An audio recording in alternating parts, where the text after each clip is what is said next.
Gather around the fire, Souls fans. It's time to talk about one of the more innovative and challenging game series to come out in the last decade, Dark Souls. I'm Jeremy Ray, aka Junglist, Australian games writer and huge Dark Souls fan. And I'm Michael, also known on YouTube for my Dark Souls videos as VatiVidya. We're gearing up for a third Dark Souls release, and this time, the Lords of Cinder have abandoned their thrones. It's our job to bring them back. And to this end, we've created a video that we hope will help you do this. We've cut this video up into little sections so you can skip to whatever you want to. Make sure you check the description below. If you're new to Dark Souls, you will want to watch these videos. And veterans will find useful stuff towards the end as well. Should we get started? Let's do it. Let's start out with what's on your screen. This right here is your health bar. Healing is limited in Dark Souls 3, so every little bit counts. Whenever you take damage from enemies or obstacles, your health bar depletes. If it reaches 0, you die. Below it is the stamina bar. Doing attacks, blocking, or rolling all take stamina. Stamina regenerates quickly, however, it regenerates slower whenever your shield is raised. You want to practice being aware of both these bars at all times because it affects your playstyle. Low on health? Don't panic, but just back off a little bit and try to find some time to heal. Low on stamina? Lower your shield so you can regenerate, because without it, you won't be able to block, and you won't be able to fight. Down in the bottom left, you've got your right-hand weapon and left-hand weapons. You can have 3 of each accessible at any one time. Above is your magic spells that you can have with you, and below are your selected items. Lastly, in the bottom right is the amount of souls you have. These are gained by killing enemies and exploring. You can either spend these as currency or use them to become more powerful and level up. We recommend not carrying around too many souls at once because you can lose them all if you die. Be sure to bring more souls.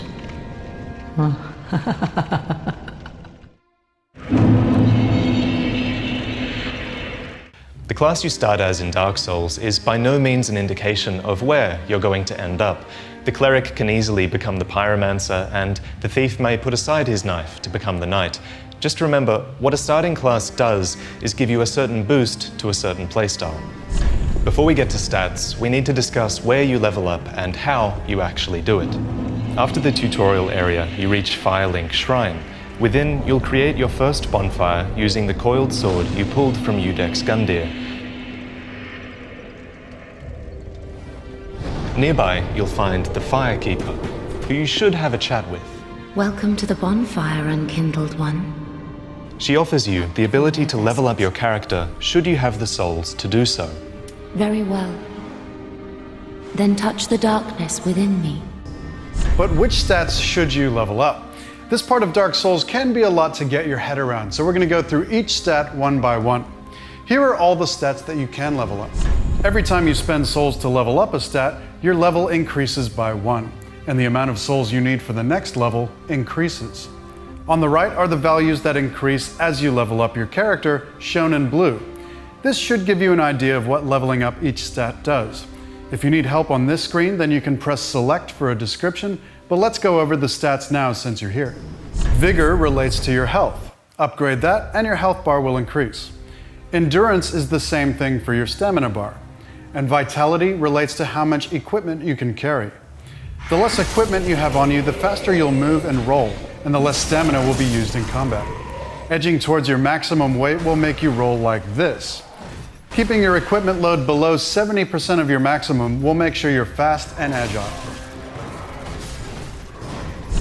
The attunement stat increases the length of your focus bar and governs how many spells you can bring into battle.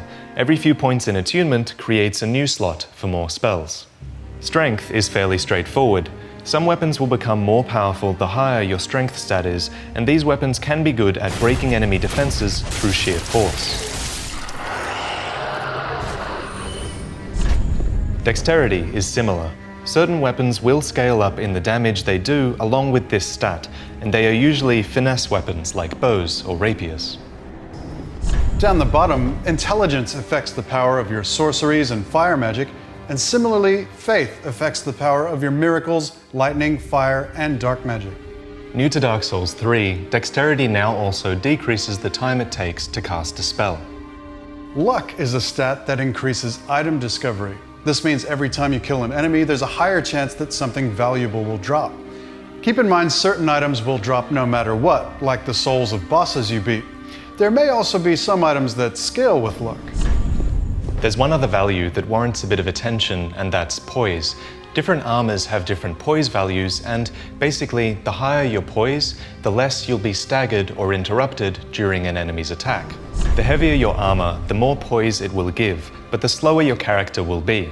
And beware, in Dark Souls 3, there are actually some armor sets that have negative poise values. The weapons, armor, and spells that you find may have stat requirements that must be met before they can be used properly. For example, here we have a Winged Knight Halberd. The Winged Knight Halberd requires 26 strength and 16 dexterity before it can be wielded effectively. In the case of weapons, holding it with two hands effectively halves the strength requirements.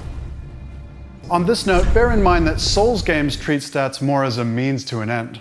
It's great to have extra health, but it's more important to find a weapon and armor set that you feel comfortable with and build your stats around that. If that hammer scales A with strength, you'll want a lot of strength. Or if you fell in love with the heavy armor, you're gonna have to plan around its weight. How you build and arm your character is important, but not as much as player's skill. Dark Souls is about leveling up your avatar, but it's also about leveling up yourself. As you venture into the land of Lothric, you're going to acquire souls.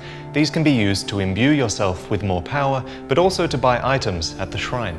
Should you die, and trust me, you're going to die, you'll leave a green bloodstain at your point of death, in which the souls you had on you are kept.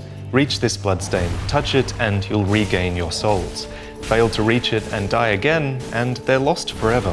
With this in mind, remember, it's always a good idea to go back to your shrine when you have a lot of souls on you. What a sick joke. Asking us to seek the Lords of Cinder and return them to their moulding thrones. We're talking true legends, those who would link the fire. We're not fit to lick their boots. The bonfires that pepper the land are your beacons of hope. The bonfires are linked to each other, allowing you to travel between them at will. But be warned, resting at a bonfire will regenerate both you and the world around you. Your health and potions will be replenished, but all enemies will return as well. In Dark Souls 3, the real checkpoints are the permanent changes you can make to the world before it's time to sit by the fire. After death, you'll be in an unkindled state, which means your maximum health will be reduced, and you'll also be cut off from some multiplayer options. There's two ways we know of to reverse this process. You can either consume the embers you find throughout the land, or you can kill a boss. These embers are limited, so be careful. These restore your maximum health and also blend your world with the world of NPCs and other players. Lord of Cinder form allows you to recruit these NPCs as helpful allies to take down a boss. However, it also allows them to invade your world and challenge you. So let's talk combat. For newcomers, it's important to note that this is not God of War. This is not a button-mashing combat system where you swing first and ask questions later. Far better to take a reactionary approach to combat. Watch your enemies, learn their attack patterns. There's a lot to know, but we're gonna start with what the buttons do. Think of the triggers as your hands. Whatever you've got in your right hand will be used by R1 and R2, and the same goes for the left. Mostly people have a weapon in their right hand. For this, R1 is attack, and R2 is strong attack. If you've got a shield in your left hand, L1 is to block, and L2 will parry, initiate a weapon art, or shield bash your opponent. It all depends on the size and type of shield. Now the face buttons. We'll talk about buttons for both PS4 and Xbox One controllers. If you want to carry a weapon in both hands, press triangle or Y. This does more damage and changes the moveset of the weapon. However, attacks will take more stamina and time. If you're two-handing with a weapon, L1 is to block, and L2 will perform that weapon's special skill. Some weapons come in pairs. You can't two-hand these, but the same button will dual-wield them. In this mode, L1 doesn't block, but attacks with both weapons. To dual-wield other weapons, hold triangle or Y. To interact with the world, for example, opening doors or resting at bonfires, press X or A. Using an item is square or X. These are things like using your Estus or applying weapon buffs. down on the D-pad changes which item is selected, right changes what's in your right hand, left changes what's in your left hand, and up changes which magic spell you have selected. We've deliberately left one button for last, and that's your roll button, which is circle or B. You're going to find it very important to roll in Dark Souls 3. There's a small window during your roll when you're invincible to most attacks, which means if you time it right, you can use it to evade almost anything. Holding down on the roll button will make you sprint, and while sprinting, you can jump by pressing down on the left thumbstick. It's the only jump button in the game, and you can use it to get to tough areas. If you press R1 while sprinting, you'll also do a sprint attack. There's also a unique attack for when you're coming out of a roll. Lastly, by pressing the roll button while standing, you'll perform a backwards hop, which might just barely put you out of range of an attack, and can be followed up with R1. Now here's something that you absolutely need to know.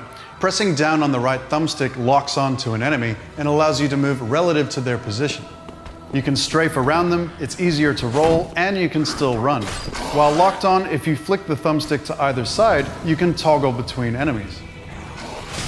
And if you find your way behind your target, R1 will initiate a backstab for critical damage.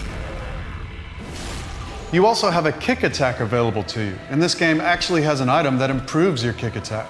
It's great for those enemies that never lower their shield, and you can pull it off with a quick flick forward on the left stick and R1. If their guard is broken, you can even follow up with a critical attack by tapping R1 in front of them. Though I can think of a few enemies I'd rather kick off a cliff than fight outright. Every part of combat revolves around the weapon you use, and weapons differ in more than just stats. Every weapon has its own distinct moveset, and different classes of weapons have different styles. The most effective builds are those built around the weapon you use. In Souls games, there is something called weapon scaling. For example, some weapons become much stronger the higher your dexterity is, and this degree of scaling is visible here. From best to worst, scaling is S, A, B, C, D, E. You should check this for every weapon you use, because some weapons may be more powerful with scaling. If you want to compare weapons, equip one and look at its alternatives in your inventory. Ones with higher damage output will have a blue value here, and weaker ones will show a different value in red. But remember, weapons are more than just the damage they do. It's about their range, their moveset, and their speed. In Dark Souls 3, weapon categories now have a unique skill move, which costs focus to perform. Let's go through the weapons. Swords are good all-rounders, with some thrusting and some slashing attacks. Using the weapon art of a standard sword will put you into a stance. From this stance, you can press R1 to do a guard break attack and R2 to do a charge dash attack.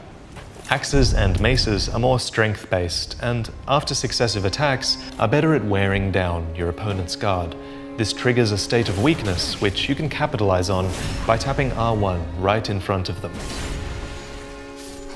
The axe's special skill is a war cry that will temporarily increase your damage, whereas the mace will temporarily increase your poise. Other weapons like bows or spears or halberds, they require a bit more finesse, and the damage they do will increase with your dexterity level. A short bow's weapon art, for example, will fire quick shots, whereas a longbow will fire one strong, shield-penetrating shot. A crossbow will shoulder charge an enemy to give you some space. The wide, horizontal sweeps of the great weapons are perfect for taking on multiple enemies at once. As you can probably tell, these weapons require a huge investment in strength to wield properly. The weapon art for the greatsword is tricky. It requires a double input of L2 followed by R2 for a different move. If there's something like a pillar or a shield in your way, then you can swing left to right instead of vice versa.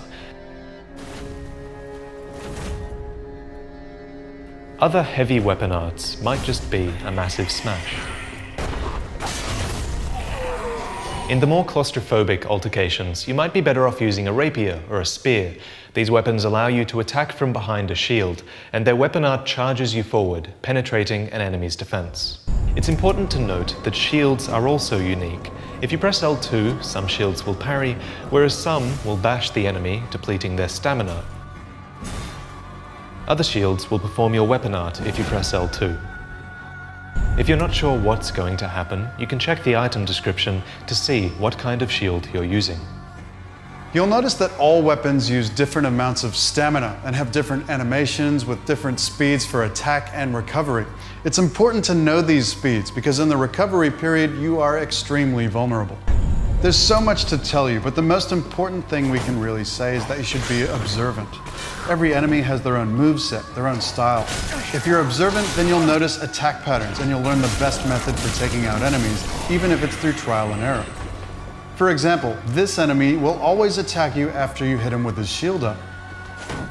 Get behind him and backstab him, or break him down with one of Dark Souls 3's new shield pierce attacks.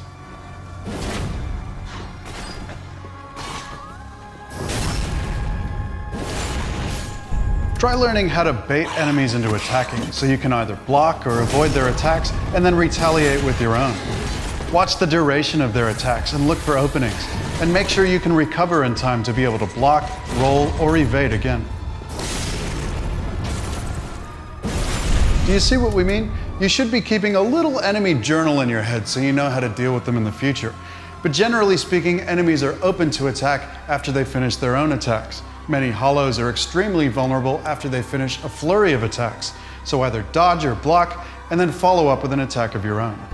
Some weapons can also inflict unique status ailments, and the land of Lothric is full of enemies that will try and take you out using these more subtle means. If you see one of these bars building up, you should be on guard. For example, one new ailment that you haven't seen before is frostbite. When your frostbite meter reaches full, you become frostbitten, and your stamina will barely regenerate at all until the meter drains again. Against most enemies, this spells instant death, so be very, very wary of the cold. Another ailment is poison, which can be inflicted in a variety of ways. If the poison bar reaches full, you'll slowly lose health over a period of time until the poison finishes or is cured. If you see toxic build up, this is really one to be afraid of. Toxic is just like poison, except it works a lot faster. One can also be cursed, and while it's rare, being cursed will result in instant death. Certain gear will help you avoid poisoning, curse, bleeding, and frostbite, and some items cure it, or you can just avoid these things entirely through sheer skill in combat. Dark Souls is harsh but fair. You start the game confused and weak, but by pushing through and overcoming adversity, you'll be able to master combat in Dark Souls 3. You can't get through Lothric without at least mastering the basics of combat. But should you choose, your true weapons could be sorceries, miracles, and pyromancy. For magic users, spell castings are limited by your mana, which replenishes at the bonfire, as well as your Ashen Estus Flask. The Ashen Estus Flask is new to Dark Souls 3 and functions like an Estus Flask. Visiting Andre the Blacksmith will allow you to allocate your uses of Estus Flask between the normal health replenishment and focus point replenishment of the Ashen Flask. This may be more useful if you wish to use lots of magic, pyromancy, or sorcery, as well as the various weapon arts that use focus. But let's get into the difference between sorcerers and clerics. A sorcerer's power comes from intelligence and mainly deals with either magical energy, dark energy, or fire. You need a staff to cast these spells, though some weapons also do this, and these are held in your hand with R1 to cast. Your first sorcery teacher is Yol, found at the edge of the bridge at the start of the Undead Settlement. Oh, then it's true. The champion of Ash, as I live and breathe. After talking to him at the bridge, he'll appear here in your shrine and offer to teach you a few basic spells. I believe that I can help tease out your true strength. However, your main sorcery teacher is found in the forest upon the Road of Sacrifices. He offers to teach you a wider variety of spells, and will even teach you more powerful spells if you bring him the appropriate scrolls. In exchange for my teaching, you will bring me knowledge, in the form of scrolls detailing sorcery's secrets. Moving on, pyromancers require a pyromancy hand to cast their fiery incantations. This weapon scales with both intelligence and faith. Your first pyromancy teacher is Cornyx, found in a cage in the Undead Settlement. Care to learn some pyromancies from this old man? Clerics are the holier magic users, and their power comes from faith. Their miracles deal in holy energy and lightning, and are also associated with dark magic. Instead of staffs, miracles are cast with a blessed item such as a chime. Your first miracle teacher is Ilana, a would-be firekeeper kept prisoner by Aegon in the undead settlement. Ilana will appear in your shrine here to teach you miracles and read the tomes you find in the world. You can increase your magic damage by upgrading your staff, talisman, or pyromancy hand just like you would with a melee weapon. Sometimes you'll buy spells from merchants, sometimes you'll find them in the wide world of Lothric. But all magic users need to level the attunement stat, which governs how many spells you can equip when you rest at the bonfire. Not all problems in Lothric can be solved with sword and board. Sometimes you need to rely on the various items you find in the world to cover your weaknesses. So let's start with the main one. Your Estus Flask is basically a health potion with limited charges. Your Ashen Estus Flask is the same thing, but for focus. As you find Estus shards throughout the world, you can take these to Andre, the blacksmith, to increase the number of swigs your flask can hold. Similarly, if you find an undead bone shard in the world, then you can burn it in your Firelink Shrine bonfire to increase the potency of your Estus Flask. Without those flasks, you'd want for life or focus. And they'll always stay with you. Why not treat them well? Thrown items can also be very handy to lure enemies, such as knives. And a lot of enemies are weak to fire, making firebombs a welcome part of your arsenal. Through constant use, your equipment will also degrade, and you can see the status of your equipment in its own little health bar right below it. This is replenished when you rest at a bonfire, but because some pieces of equipment are hardier than others, you might need to make use of repair powder sold by the Shrine Handmaiden in the Firelink Shrine. A pleasure to make thine acquaintance, Ashen One. By rubbing resins on your weapon, you can imbue it with additional power. Pine resin, for example, will add lightning damage. Similarly, you can increase your resistance to these elements with pellets. A red bug pellet, for example, will increase fire resistance. These are items you'll find either through exploration or after combat. And of course, you won't want to neglect rings. Dark Souls 3 lets you wear any 4 rings at one time. Rings grant you various benefits, for example increasing HP, increasing load, increasing physical or elemental defense, or even increasing resistance to poisons or curses. Rings are a great way to buff your character without having to level up. Their effects can be stacked with other rings or items to make you even stronger. The key here, again, is experimentation. As soon as you find a ring, try it on and see how it affects your play. There are dozens of rings in Dark Souls 3, and while there is only 4 ring slots, this means that you're going to have to choose what you wear and when you wear it to face the many challenges in the game.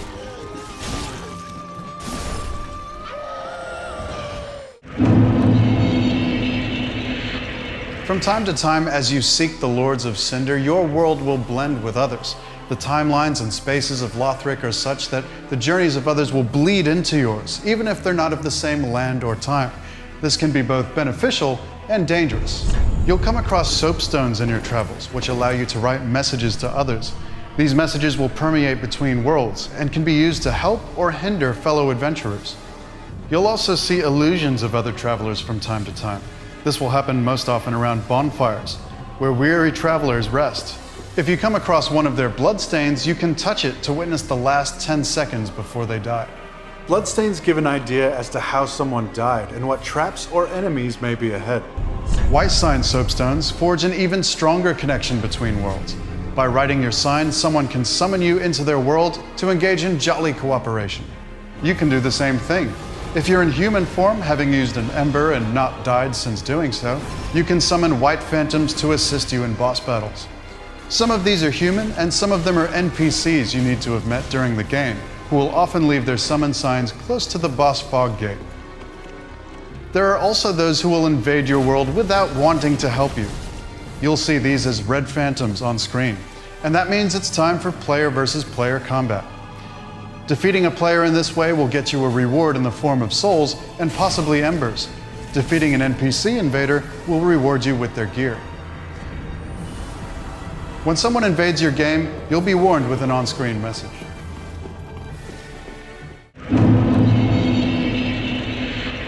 Lothric is an open world, and though you might find certain paths easier, you can explore it any way you like. Often in a Souls game, you'll find that the level loops back around on itself, and perhaps provides a shortcut to a bonfire you had already lit. These changes to the world are permanent, and they are the equivalent of reaching a small ledge you can rest on while you're climbing a mountain. If you're clever, sometimes you might even find shortcuts that drastically reduce the time it takes to get to a boss. These powerful, twisted souls are not like the bosses in most games. They each have something special about them, and sometimes killing them is much, much more than just hitting them over and over. If you are going to beat those tougher enemies, you're going to need some advanced combat tactics, and one of the most useful is parrying. If you're holding a parry shield, you can attempt to parry an enemy right before their attack hits you. Some weapons, like some katanas, can also parry with their weapon arm. This will trigger a vulnerable state, in which you can press R1 to run them through for high damage. Parrying is high risk, but also high reward, and one of the favored tools of experienced players. And it pays to focus on enemy animation cues. Usually there will be a kind of tell before an enemy attack, either a way they move or a sound that they make. Memorizing an enemy moveset is a sure way to increase your effectiveness in combat.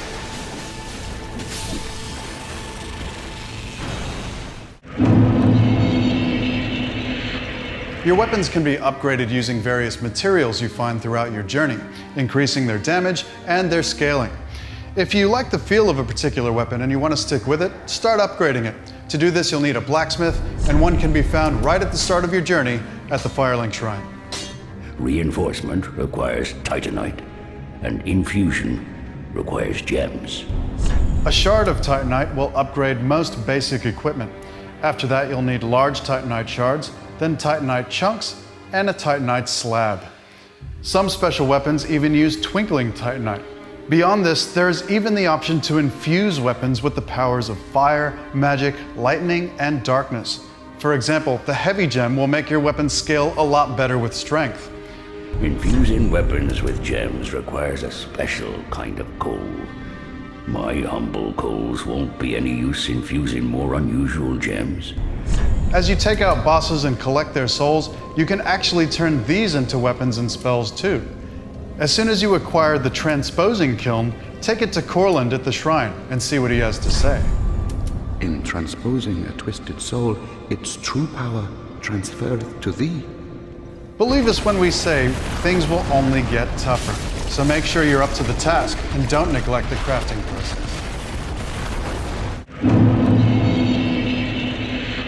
Throughout your journey in Dark Souls 3, you might come across Covenant items, like the Warrior of Sunlight medal or the Way of Blue Parchment.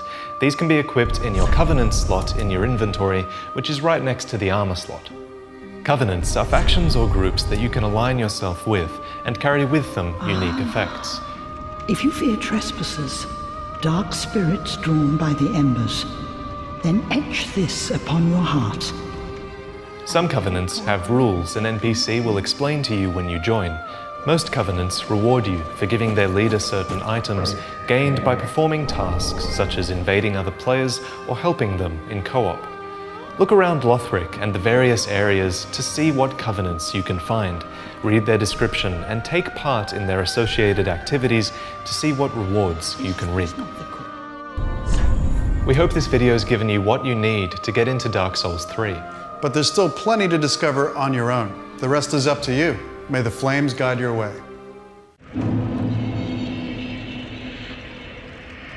So we've covered the basics of combat in Dark Souls 3. Now let's cover some more advanced strategies. We recommend keeping a few tangible, consumable souls on you just for those situations when you need to buy something at the Firelink Shrine. If you've got 0 souls but really want to upgrade something, that's when they'll come in handy. You can get some free levels after you befriend Yoel the Sorcerer. Let your true strength shine. He won't do it all at once, but if you keep visiting him, he'll level you up 5 times for 0 soul cost. Hit every treasure chest exactly 1 time before opening it. Trust me. When they see you, the first action that some enemies will take will be to transform into something else. Memorize where these enemies are and kill them while they're still harmless. Certain enemies are weak to certain elements. Many are weak to fire, and in more extreme examples, this can be the difference between killing something in 10 hits or killing it in 1. Shielded enemies are easier than ever to take out using the new weapon arts. The pointiest of swords, like the Mailbreaker, can go right through them. Longbows also have a shield-penetrating shot. Daggers can get you around the back, and the sword's basic weapon art breaks their guard. After you get to know an enemy or boss very well, try evading their attacks without using stamina. Blocking is really hard on your stamina bar. See if you can strafe the odd attack, leaving enough stamina for maximum punish. Instead of soul vessels, there's a covenant now for reallocating your stats. All you need is 5 pale tongues. Find Rosaria at the top of the cathedral, but be warned. Pledging allegiance to her means others will see you as an enemy. Gentle and Kindle, if we meet again, it will be as adversaries. Learn how many hits it takes to break someone's poise. It'll depend on the weapon. If it takes 5 hits to stagger someone, stop at 4 and regen your stamina. Then your next hit will stagger and you can get maximum punish. Right at the start of the game, there's a pretty good weapon available, but you'll have to defeat the Master to get it. He's a tough enemy, but there's a cliff right there.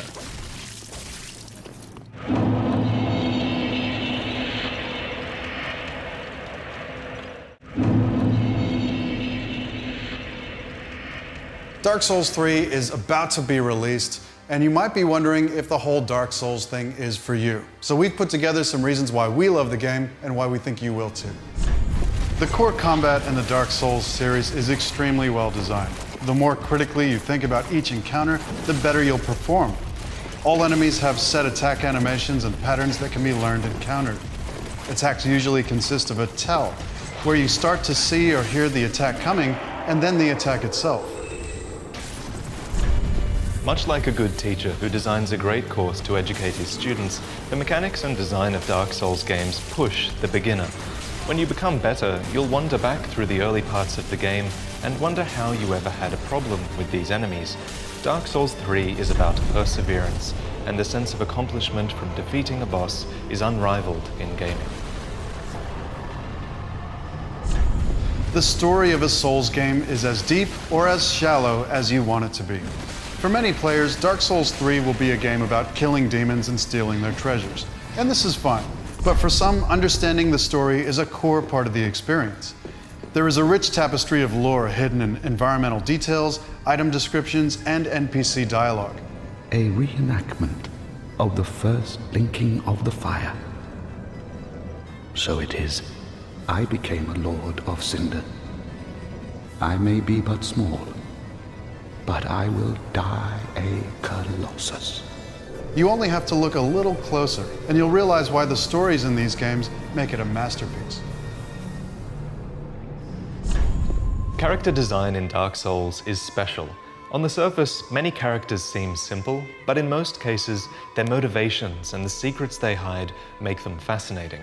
Take the Firekeeper, for example. She wants to help you and level you up, but there are hundreds more like her whose corpses are abandoned in a dark room behind Firelink Shrine. Ludleth of Courland tells you he was burned when he sacrificed himself to link the fire, but why does he hold a ring that supposedly belonged to a terrifying beast that had to be burned to end its rampage? This is good character design, and the same goes for the world.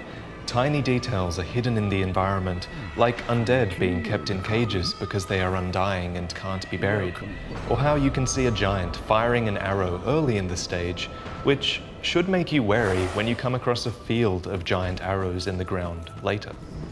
Expanding on the mechanics of the game, multiplayer in Dark Souls not only benefits from its excellent mechanics in making versus play incredibly fun and rewarding, but it also makes it an essential part for newcomers to get into the series. From the helpful or hindering messages around the game world, to the ability to summon people to help you complete sections of each level or boss fight, Dark Souls is known for its unique multiplayer. Each time players jump online, they'll come across a different configuration of weapons, armor, and playstyles that'll make them want to further explore the world and increase their own fighting repertoire. Dark Souls 3 has a densely packed early game full of weapons, miracles, spells, and teachers that help make your character feel distinct. Playstyle depth has also been improved with the addition of the focus bar and Ashen Estus flasks. The ability to refuel your focus allows you to become more liberal with your spells, and weapon arts grant your weapon more character. With the wide variety of weapons, classes, and armor sets, Dark Souls 3 offers a massive amount of replayability for gamers. Each class calls for different approaches to combat and requires different strategies for tackling not only the AI enemies and bosses throughout the game, but also the opponents you find online. FromSoft continually patched the game to provide more balanced gameplay, and the DLC offers even more worlds to explore and item sets to add to your arsenal. It's rare to find someone who's only ever completed Dark Souls once. The world is so deep, often you'll have to spend more time in it to unlock its full mysteries. And when the game finishes, you can play it again on New Game Plus, where everything is harder and there may be more special things that were previously unavailable. Or maybe you just want to play a different way.